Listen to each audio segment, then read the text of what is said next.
আসসালামু আলাইকুম। আমার নাম মনির আক্তার। আমি চৌহালি থেকে আসছি। আমার নাগরপুরে আমি রাজিয়া কমপ্লেক্সে দোতলায় আমি দোকান নেই।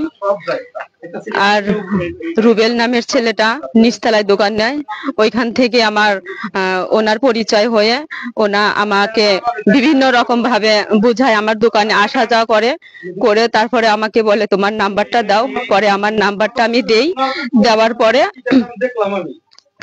ওনা আমাকে বিভিন্ন বুঝাইতে থাকে, তোমাকে আমার ভালো লাগছে, আমি তোমাকে আমার লাইফের সাথে তোমাকে আমি জড়াইতে চাই, আমি তোমাকে নিয়ে সংসার করব।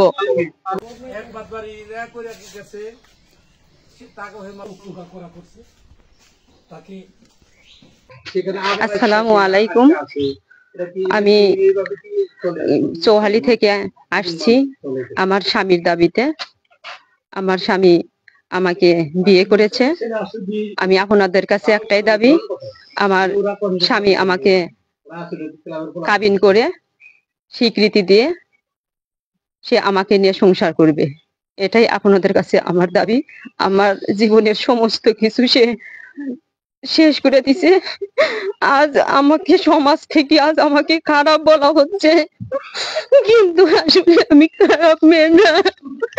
আমি বলতে পারতেছি না। আপনাদেরকে কি বলে আপনারা বুঝতে পারবেন যে এখানে আমাকে প্রতারণা করা হয়েছে, আমাকে ঠকানো হয়েছে, আমার সাথে যা করছে এটা আমি মানতে পারতেছি না। আমার জীবনটা আপনাদের হাতে দিলাম, হয় আমার স্বামীর হাতে আমাকে তুলে দিবেন, না হয় আমাকে মৃত্যু দিয়ে দিবেন এইখানে।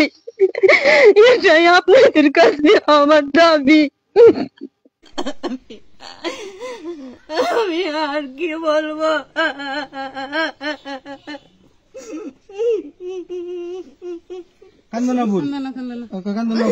আল্লাহ ভরসায় বাইরে আছে, সামাজিক বাইরে আছে, এলাকার লোকজন আছে, সবাই তো আর খারাপ না। এই বিচারটা দিতে হবে।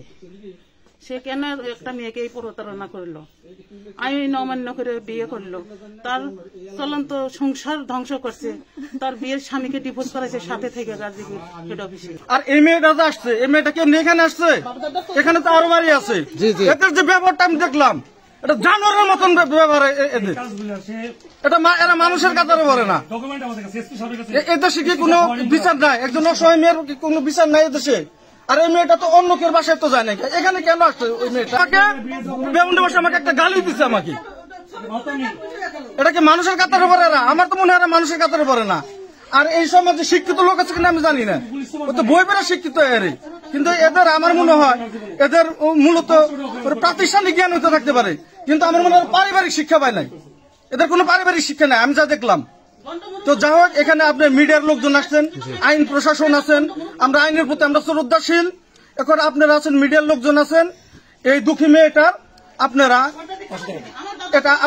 যা একটা সঠিক একটা বিচার প্রশাসনের কাছে এবং আপনাদের কাছে, এটা আমি সঠিক একটা বিচার আমি দাবি করছি, এবং এদের ব্যাপারে কঠিন একটা সিদ্ধান্ত আপনারা নেন, এটা আপনাদের কাছে আমার চাওয়া।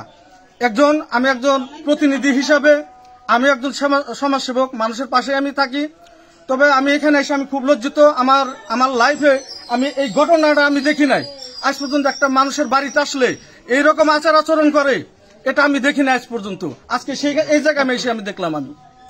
তো যাই হোক, আপনারা আছেন এবং দেশবাসী এবং বর্তমান যারা সরকার আছে এবং আপনারা সাংবাদিক ভাইরা আছেন, আইন শৃঙ্খলা বাহিনী আছেন, আমি এদের দৃষ্টান্তমূলক শাস্তি দাবি করছি আপনাদের কাছে।